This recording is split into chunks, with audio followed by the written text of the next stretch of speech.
Hey everybody, today I'm going to show you how to install the Mac app for your desktop and use ChatGPT on your desktop, which unlocks voice dictation. It's great. Let's go. Let's take a look. So what I did is I actually just Googled Mac app ChatGPT, and I went to this OpenAI developer forum link. Has anyone got the desktop app yet? You click here and you'll find in the forum persistent.oaistatic.com. Here's the link. You click that, you download it. Now, I had to get a username and password from my IT department because I don't have ability to install software. But you double click this. I'll show you what it looks like.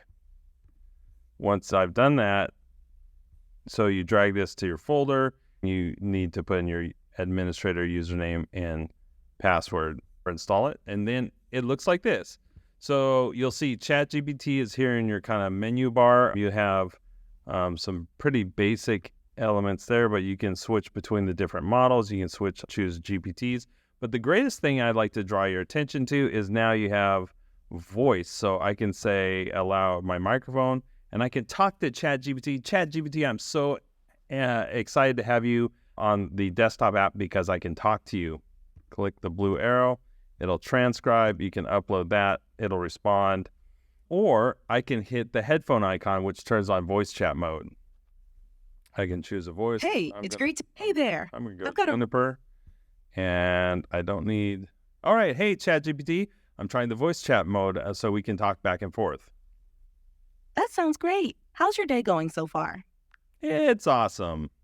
And then I can just click out of there. So being able to talk to chat on my laptop is so helpful because I'm so much quicker and I can give it a rich context so much quicker than typing, which is very limiting. That makes sense. Talking can definitely be faster and more expressive. And when you click back, everything is here in your written form. If I close the ChatGPT app and I go to ChatGPT on my browser, I will find that history is most recent on my web browser version of ChatGPT. There you go.